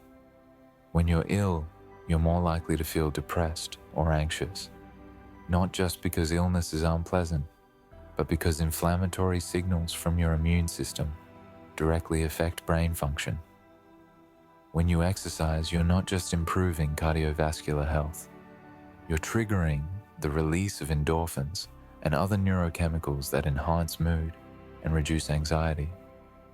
The physical changes your body experiences during exercise feed back into your brain, creating mental health benefits that are as real and important as the physical ones. Chronic stress exemplifies how psychological states can damage physical health. When you perceive a threat, your body activates a stress response, a cascade of hormones, including cortisol and adrenaline, that prepare you for fight or flight. This is adaptive in the short term, mobilizing resources to deal with immediate danger. But when stress becomes chronic, when you're constantly in a state of low-level threat perception because of work demands, financial pressure, relationship conflict, or rumination about past or future events, that constant activation takes a toll. Elevated cortisol damages the hippocampus, impairing memory and learning. It suppresses immune function, making you more vulnerable to illness.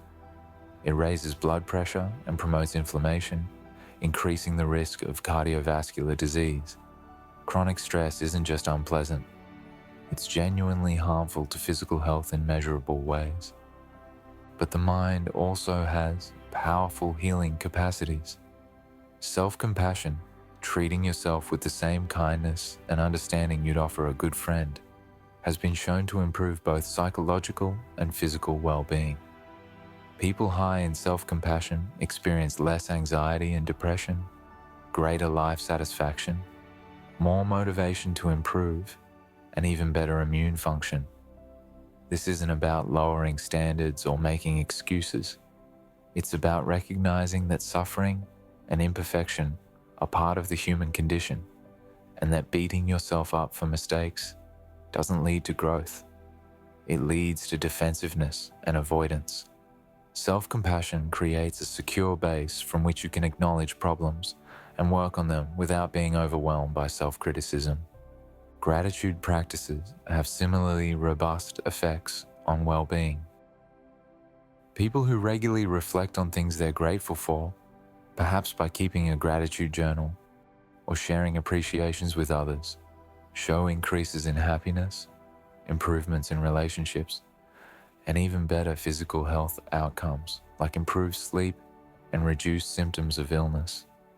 This isn't just positive thinking, it's actively training your attention to notice positive aspects of your life that might otherwise be taken for granted or overshadowed by problems and difficulties.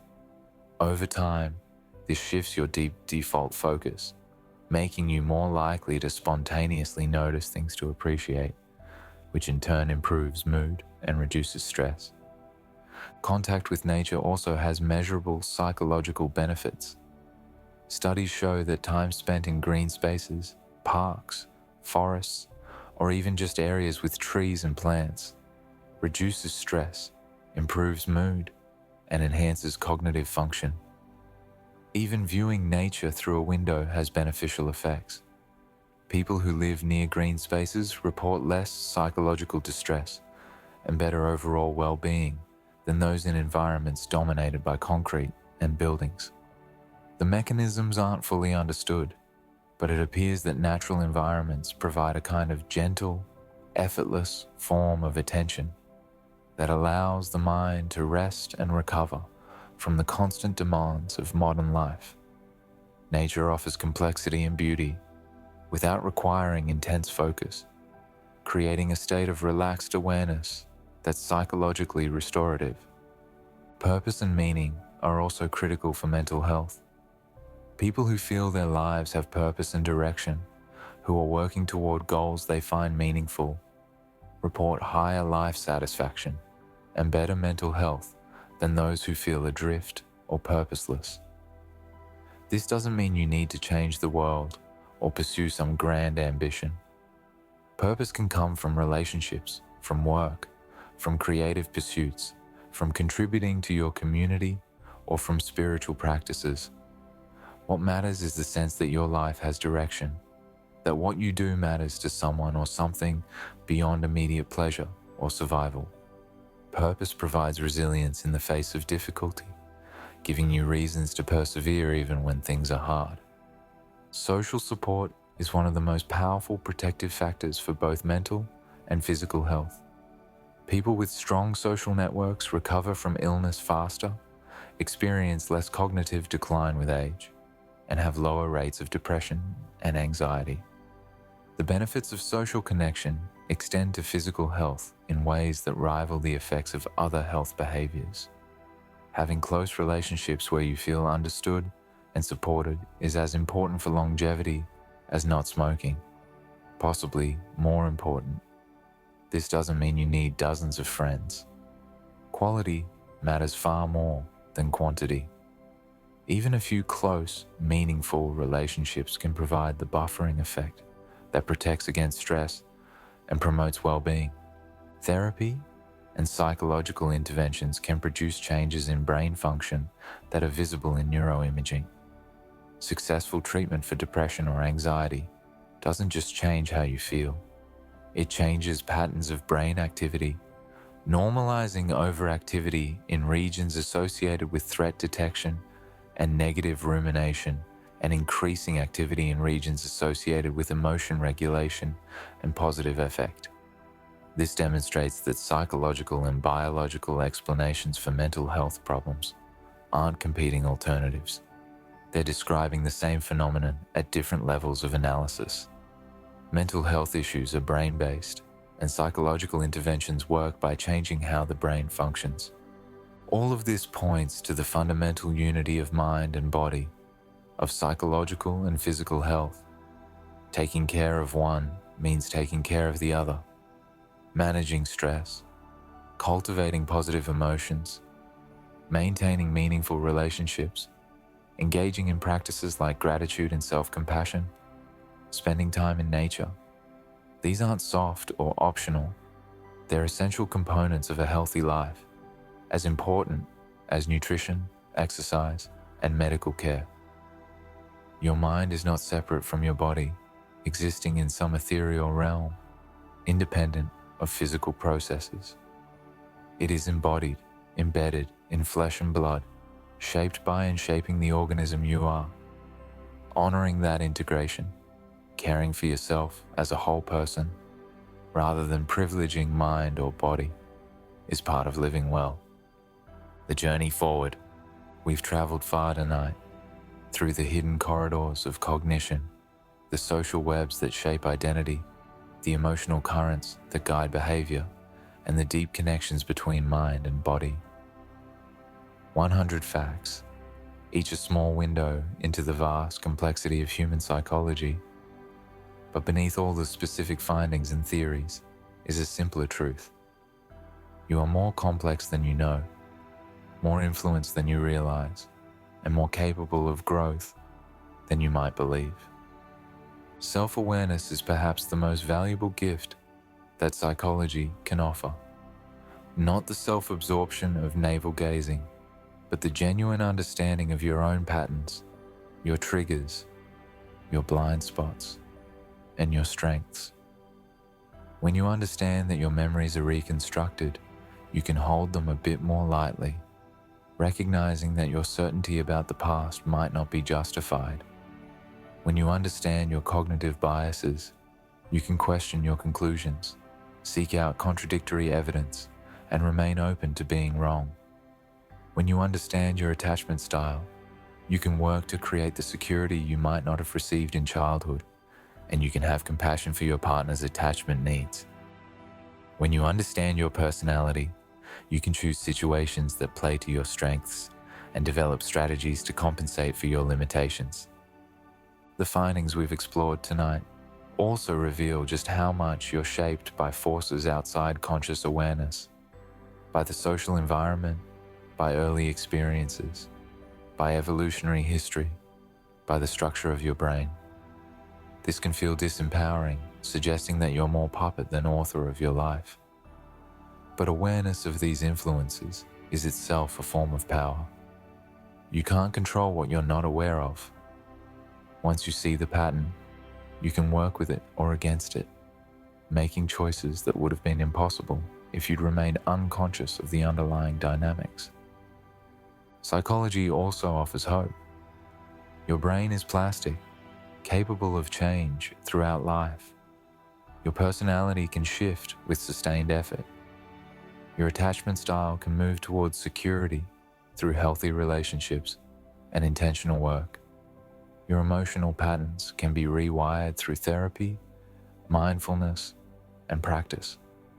The past shapes you, but it doesn't determine you. You're not forever locked into old patterns.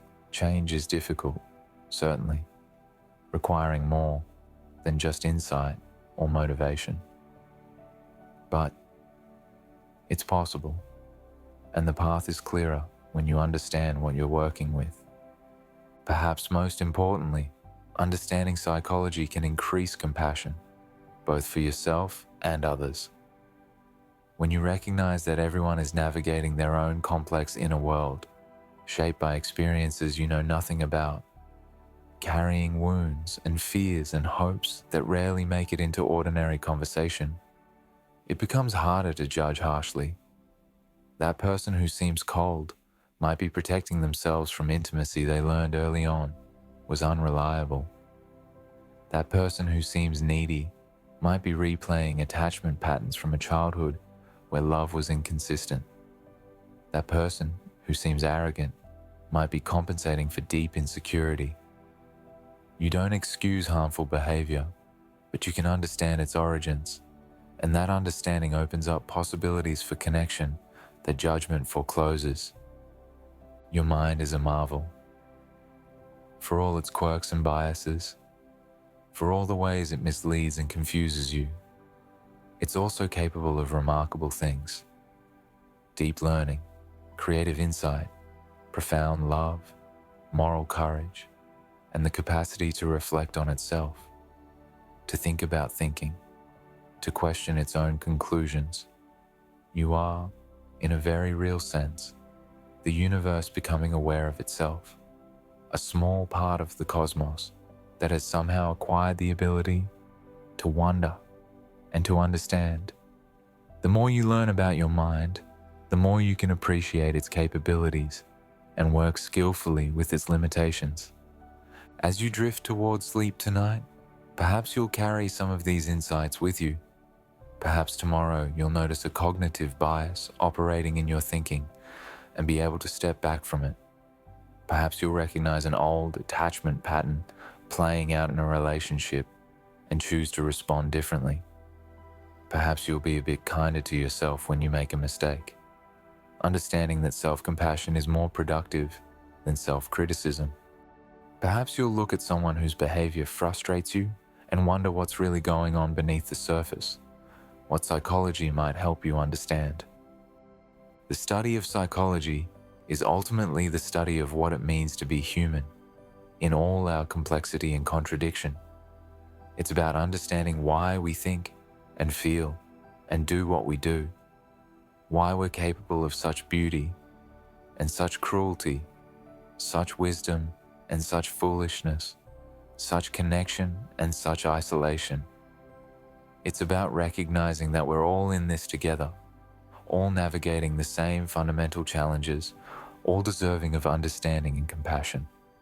And it's about taking responsibility for the one mind you have direct access to, your own, and doing the work to understand it more deeply, to shape it more intentionally, to use it more wisely in service of a life well lived.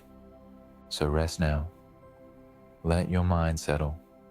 You've absorbed a lot tonight, and your brain will continue processing it even as you sleep, making connections, integrating insights, perhaps surfacing something useful in the days to come.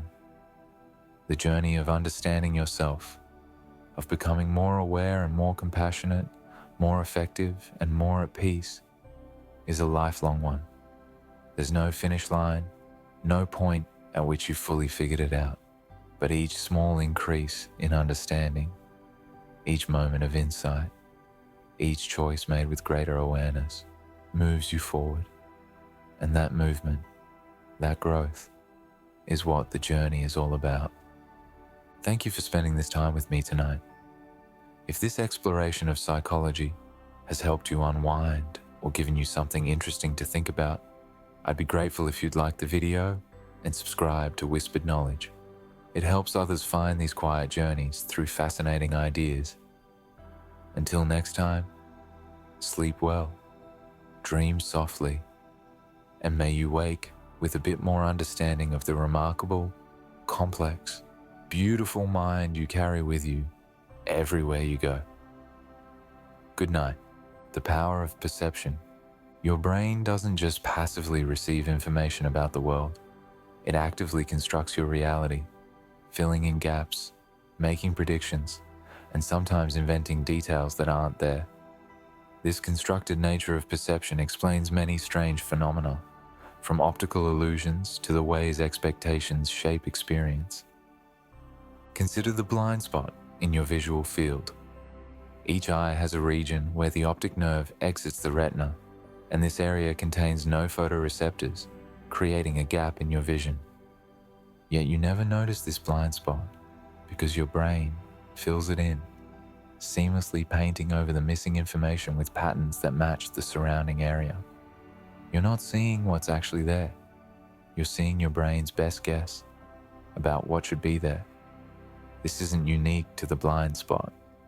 Your entire visual experience is a construction. Your eyes only have high-resolution color vision in a tiny central area called the fovea. The rest of your visual field is actually quite blurry and colorless.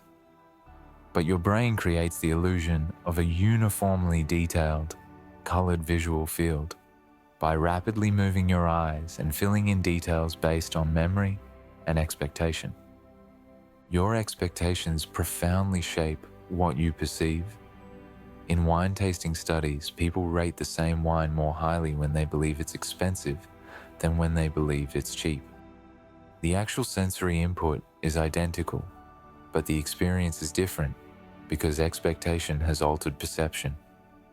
In music, listeners hear sounds they expect to hear, even when those sounds are removed from the recording.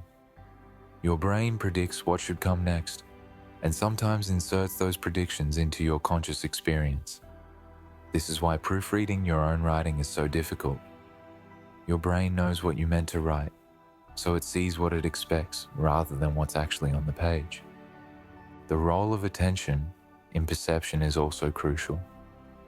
You can only consciously process a small fraction of the sensory information available at any moment. Your brain is constantly filtering, deciding what's important enough to reach awareness and what can be ignored. This selective attention explains phenomena like change blindness, where you fail to notice significant changes in a scene because your attention wasn't directed to the changing element. In a famous psychological experiment known as the invisible gorilla study, participants watching a video and counting basketball passes often failed to notice a person in a gorilla costume walking through the scene. The gorilla is clearly visible, but without attention directed to it, many viewers simply don't register its presence. This limited capacity of attention also explains why distractions are so disruptive. When you're trying to focus on work, but your phone keeps buzzing with notifications, you're not just losing the seconds it takes to glance at the screen. You're disrupting the entire cognitive process, breaking the flow state that allows deep engagement with complex tasks. It can take many minutes to rebuild that state after an interruption, meaning that constant small disruptions can devastate productivity even though each interruption seems minor. This is why distraction-free environments and practices, like turning off notifications, are so important for intellectual work. Color perception offers another window into how the brain constructs experience. Color doesn't exist in the physical world. There are only different wavelengths of light. The experience of red or blue is something your brain creates in response to these wavelengths. Different species with different photoreceptors experience colors differently, seeing ultraviolet light that's invisible to humans, or lacking the ability to distinguish between colors that seem obviously different to us. Even among humans, color perception varies. About 8% of men and 0.5% of women have some form of color vision deficiency, typically difficulty distinguishing reds and greens. This isn't a flaw in seeing the world as it really is. It's a reminder that there is no real way the world looks. There's only how it appears to various perceptual systems. The architecture of habits and automaticity. Much of your daily behavior operates on autopilot, guided by habits formed through repetition. Understanding how habits work, how they're formed, and how they can be changed is essential for anyone trying to improve their lives, whether through better health behaviors, more productive work patterns, or breaking free from self-destructive routines. Habits form through a process called chunking, where individual actions that initially required conscious control become packaged into automated sequences. When you first learned to drive, you had to consciously think about every step, checking mirrors, engaging the clutch, shifting gears, monitoring speed. Each action required attention and effort. But with practice, these separate actions chunk together into fluid sequences that you can perform with minimal conscious thought. This freeing up of conscious attention is incredibly valuable, allowing you to navigate traffic while having a conversation or listening to music. The basal ganglia, structures deep in the brain involved in movement and procedural learning, play a central role in habit formation. As behaviors are repeated, patterns of activity in the basal ganglia change, creating neural pathways that link cues to actions to rewards. This three-part structure, cue, routine, reward, is the basic architecture of every habit. The cue is some trigger in your environment or internal state. The routine is the behavior itself. The reward is some positive outcome that reinforces the behavior, making it more likely to occur again when the cue appears. Breaking habits is difficult precisely because they operate below conscious control. You can decide not to do something, but if the habit is strong enough, you'll find yourself doing it before you've consciously chosen to. This is why willpower alone is usually insufficient for behavior change. You're trying to use conscious control to override automatic processes, and conscious control is limited in strength and duration. More effective strategies involve disrupting the cue, replacing the routine with a different behavior that provides a similar reward, or changing the environment to make the unwanted behavior harder to execute. Implementation intentions are a powerful tool for forming new habits. Rather than making a vague resolution like, "I'll exercise more," you specify exactly when, where, and how you'll do the behavior. After I pour my morning coffee, I'll do 10 minutes of stretching in the living room.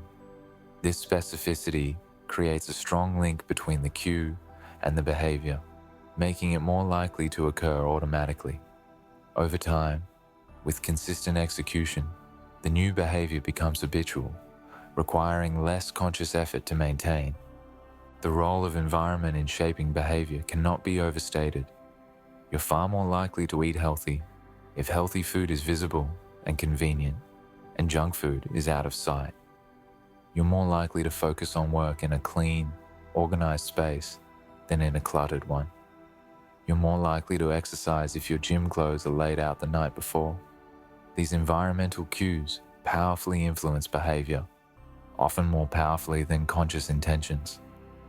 Recognizing this allows you to design environments that support the behaviors you want, rather than constantly fighting against environmental pressures that push you toward behaviors you're trying to avoid. The paradox of choice and decision fatigue. Modern life bombards you with choices. What to eat, what to wear, what to buy, what to watch, which career to pursue, where to live, who to date. This abundance of choice seems like it should be empowering, allowing you to customize your life to your exact preferences. But research suggests that too much choice can actually be paralyzing and unsatisfying, creating anxiety rather than freedom. The paradox of choice, as psychologist Barry Schwartz has termed it, occurs when having many options makes it harder to choose and less satisfying when you do. With limited options, you can evaluate each one carefully and feel confident in your choice. With dozens or hundreds of options, the task becomes overwhelming. You might spend enormous time and energy comparing options, worry constantly that you're missing something better, and feel less satisfied with whatever you eventually choose, because you can imagine all the alternatives you passed up. This is particularly true for people who are maximizers, those who want to make the best possible choice, as opposed to satisficers who are content with something good enough. Decision fatigue is another consequence of constant choice. Every decision you make depletes a limited pool of mental energy. Early in the day, when you're fresh, you can thoughtfully evaluate options and make good choices. But as the day progresses and you make more and more decisions, your decision-making quality deteriorates. You become more impulsive, more likely to take the path of least resistance, less able to consider long-term consequences. This is why important decisions should ideally be made early in the day, and why reducing trivial decisions through strategies like wearing the same thing every day or eating the same breakfast can preserve decision-making capacity for things that truly matter. Judges provide a striking example of how decision fatigue can operate. Studies examining parole hearings have found patterns suggesting that early in the day, judges are more likely to grant parole, with rates declining as the day progresses and then jumping back up after breaks.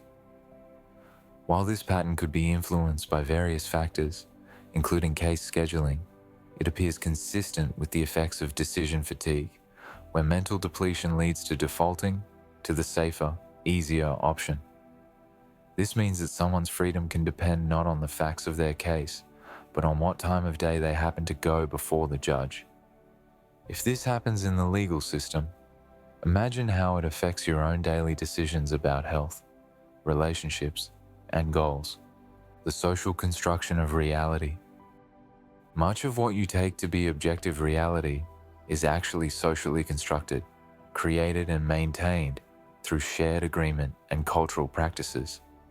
This doesn't mean reality is arbitrary or that anything goes, but it does mean that many aspects of your world that feel natural and inevitable are actually contingent products of human culture that could be different. Take money, for example. A dollar bill is just a piece of paper. It has value only because everyone agrees it has value and acts accordingly. If that collective agreement dissolved, the paper would be worthless. The same is true for property, marriage, citizenship, and countless other social institutions. They exist and function because of shared beliefs and practices, not because of any intrinsic features of physical reality. This social construction of reality is so pervasive that we forget it's happening, taking these cultural creations as simply the way things are. Even scientific knowledge, for all its grounding in empirical observation, is shaped by social and cultural factors. The questions scientists ask, the methods they use, the interpretations they favor, all reflect cultural values and assumptions. Science in different cultures or historical periods has focused on different questions and reached different conclusions, not because nature changed, but because the social context of inquiry changed. This doesn't mean science is entirely subjective or that all views are equally valid, but it does mean that complete objectivity is impossible. All knowledge is produced by people embedded in particular social and cultural contexts, and those contexts inevitably influence what gets studied and how results are interpreted. Your sense of self is also largely socially constructed. The idea of an autonomous, bounded individual with stable traits and preferences, while it feels self-evident in Western culture, is actually quite culturally specific. Many non-Western cultures have very different concepts of self, emphasizing interdependence rather than independence, group harmony rather than individual achievement, fluid role-based identities rather than stable essential traits. These aren't just different philosophies, they're different ways of experiencing selfhood, and they produce measurably different patterns of thought, emotion, and behavior. The self you take for granted is partly a product of the culture you were raised in, developmental psychology, across the lifespan. You never stop developing.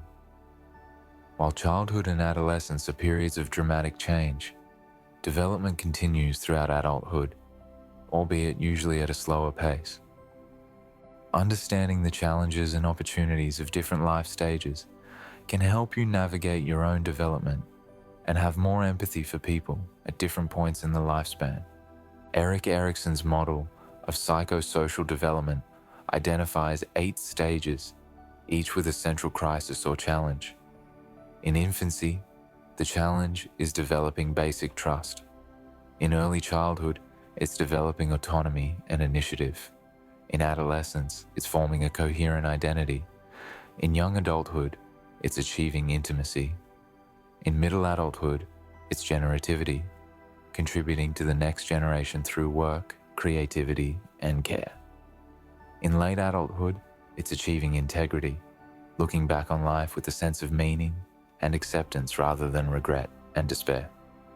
These stages aren't rigidly fixed, and individual experiences vary enormously, but they provide a useful framework for thinking about psychological development as a lifelong process. The concept of emerging adulthood, coined by psychologist Jeffrey Arnett, recognizes that in developed countries, the period from the late teens to mid-20s has become a distinct developmental phase. Unlike adolescents, emerging adults have left the structure and supervision of high school.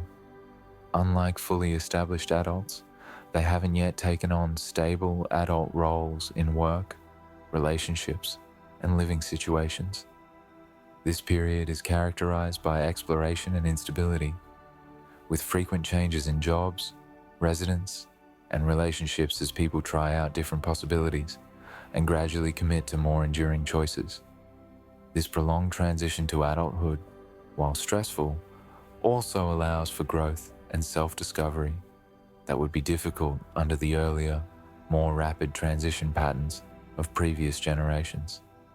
Midlife, far from being a universal crisis, is for most people a period of stability and satisfaction. The idea of a midlife crisis, while it captures real phenomena for some individuals, has been overgeneralized. Most people in their 40s and 50s report high life satisfaction, stable relationships, career success, and a sense of competence and effectiveness. The challenges of midlife are real, caring for both children and aging parents, confronting mortality, evaluating whether life choices have been satisfying. But these challenges don't constitute a crisis for most people. They're navigated with the coping resources and wisdom that have been built up over decades. Late adulthood brings losses of physical capability, losses of loved ones, losses of roles and status. But it also brings gains. Older adults generally report high levels of emotional well-being and life satisfaction. They're better at regulating emotions, less reactive to negative events, more focused on what truly matters. This phenomenon, sometimes called the positivity effect, shows that with age comes a shift in priorities. When time feels limited, people naturally focus more on emotionally meaningful experiences and relationships, letting go of superficial concerns and toxic relationships. Older adults are also sources of wisdom, accumulated knowledge about how to live well that can only come from long experience navigating the complexities and contradictions of human existence. The neuroscience of consciousness. What is consciousness? How does the 3-pound lump of tissue in your skull generate the inner world of thoughts, feelings, sensations, and experiences that make up your subjective life? These questions are among the most profound and difficult in science. While we've learned an enormous amount about the brain, the basic mystery of consciousness remains. One influential framework is the global workspace theory, which suggests that consciousness might arise when information is broadcast widely across the brain, becoming available to multiple cognitive systems simultaneously. According to this view, non-conscious processing is localized, happening in specific brain regions without wider broadcasting. Conscious processing involves this global sharing of information, allowing it to guide behavior, be verbally reported, and enter into reasoning and decision-making. This theory offers one way to think about features of consciousness, like its limited capacity. You can only hold a few items in conscious awareness at once, which could relate to the resource-intensive nature of broadcasting to the entire brain.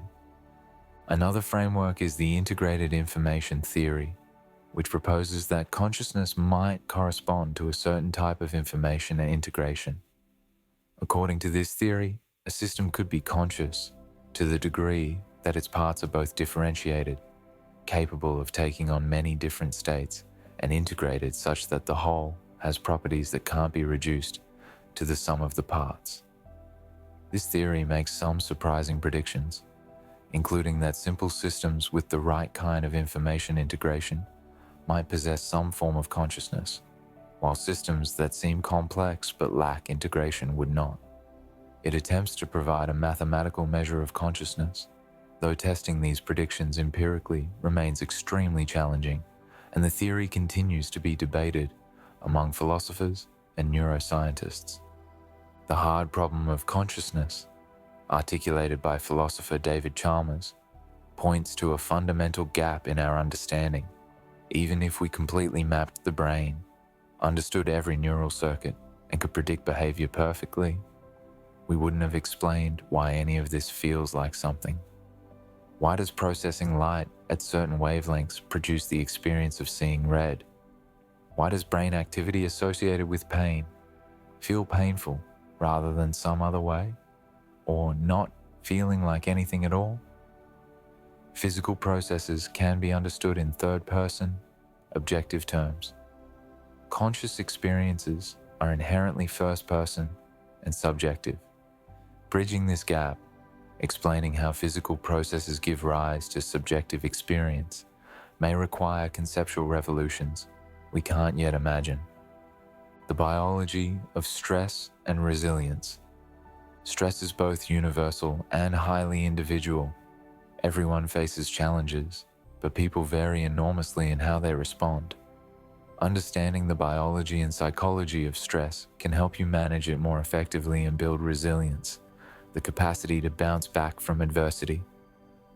The stress response, often called fight or flight, is a cascade of physiological changes designed to help you respond to threats.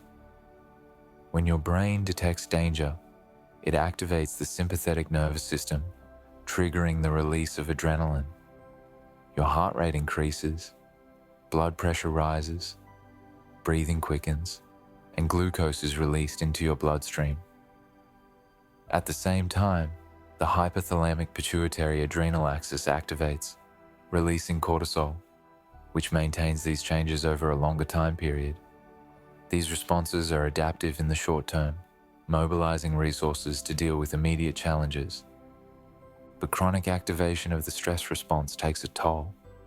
Prolonged exposure to high levels of cortisol has been associated with changes in the hippocampus, potentially impairing memory and learning. It can suppress immune function, making you more vulnerable to illness. It promotes inflammation throughout the body, which over time may contribute to cardiovascular disease, diabetes, and other chronic conditions.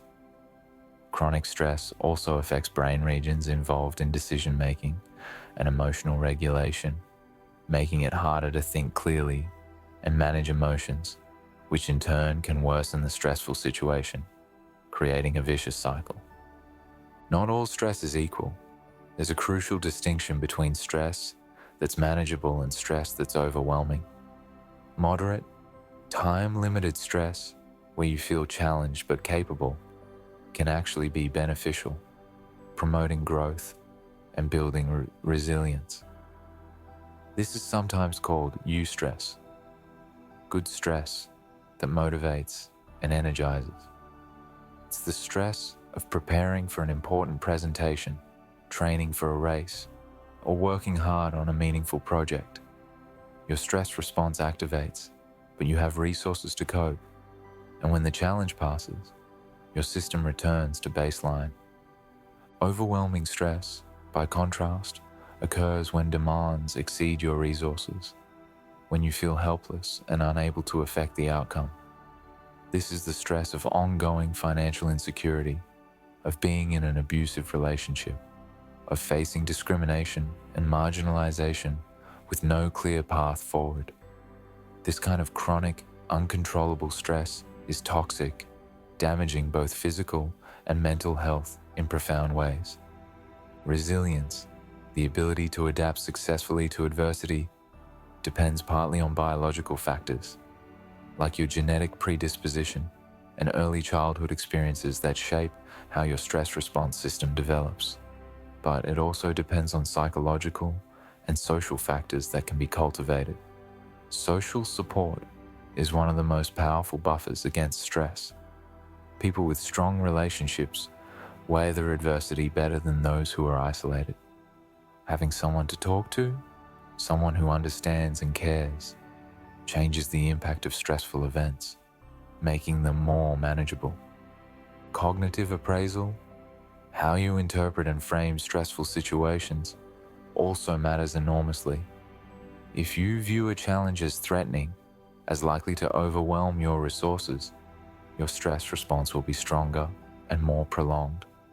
If you view it as a challenge you can meet, even if difficult, your physiological response is different, less damaging over time. This doesn't mean positive thinking can solve everything, or that stress is simply a matter of attitude. But how you think about stress does influence your experience of it and your ability to cope. Practices like mindfulness meditation, regular exercise, adequate sleep, and time in nature all build resilience by helping regulate the stress response and promoting recovery. These aren't luxuries or optional self-care. They're essential practices for maintaining health in a demanding world. Taking care of yourself isn't selfish or indulgent. It's the foundation that makes everything else possible. You can't pour from an empty cup, and running on stress and exhaustion makes you less effective, less present, less able to contribute to the people and causes you care about.